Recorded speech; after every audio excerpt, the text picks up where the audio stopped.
ब्रह्ममेतु माम् मधुमेतु माम् ब्रह्ममेव मधुमेतु माम् यास्ते सोम प्रजावत्सोऽभिसो अहम्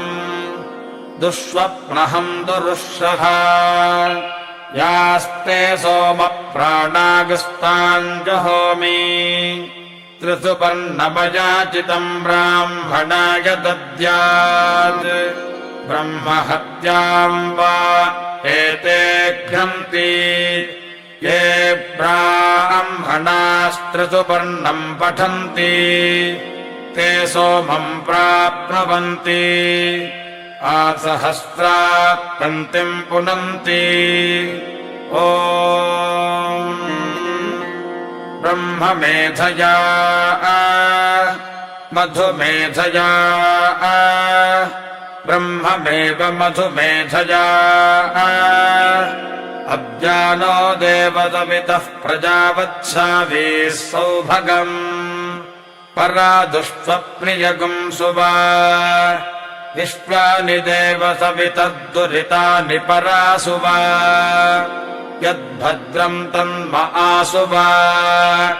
मधुपातारतायते मधुक्षरन्ति सिन्धवः माध्वीर्नस्तन्तोषधीः मधुनक्तमुतोषसि मधुमत्पार्थिवगुम् व्रजः मधुद्योरस्तु नः पिता मधुमाम् नो वनस्पतिर्मधुमागुम् अस्तु सौर्यः माध्वीर्गावो भवन्तु नः यजिमन्त्रिसुपर्णमयाचितम् ब्राह्मणाय दद्यात् भ्रूणहत्याम् वा एते घ्नन्ति ये ब्राह्मणास्त्रिसुपर्णम् पठन्ति ते सोमम् प्राप्नुवन्ति आसहस्रात् पङ्क्तिम् पुनन्ति ॐ ब्रह्ममेधवा मधुमेधवा ब्रह्ममेव मधुमेधवा ब्रह्मा देवानाम् पदवीः कवीनाम् ऋषिर्विप्राणाम् महिषो मृगाणाम् श्येनो गृध्रा नागस्वधितिर्वना नागुम् सोमः पवित्रमत्येति रेभन्ने अगुंसः शुचिषद्वसुरन्तरिक्षसद्धोता वेदिषदतिथिर्दुरोणसत् दृषद्वरसदृतसद्व्योमसदब्जा गोजाऋतजा अद्रिजाऋतम् बृहत् ऋचेत्वा रुचेत्वा समिच्छवन्ति सरितो नधेनाः अन्तर्हृदा मनसा पूयमानाः घृतस्य धारा अभिजाकशीमि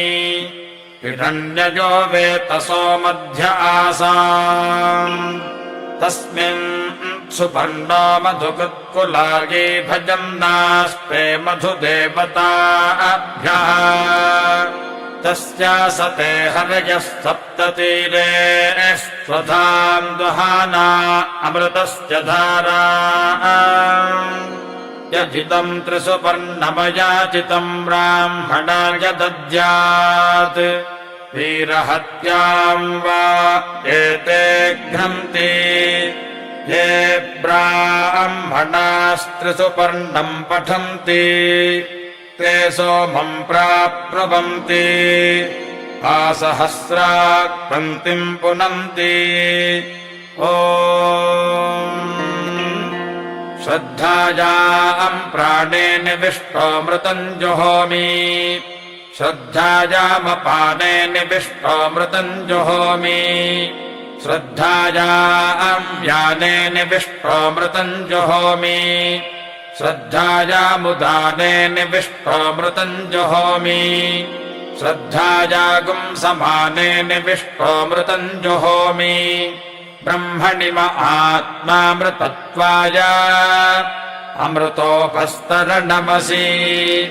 श्रद्धायाम् प्राणे निविष्टोऽमृतम् जुहोमि शिवो मा विषा प्रदाहाय प्राणाय स्वाहा श्रद्धायामपाने निविष्टोऽमृतम् जुहोमि शिवो मा विषा प्रदाहाय अपानाय स्वाहा श्रद्धायाम् व्याने निविष्टोऽमृतम् जुहोमि शिवो मा विषा प्रदाहाय व्यानाय स्वाहा श्रद्धायामुदाने निविष्टोऽमृतम् जुहोमि शिवो मा विषा प्रदाहाय उदानाय स्वाहा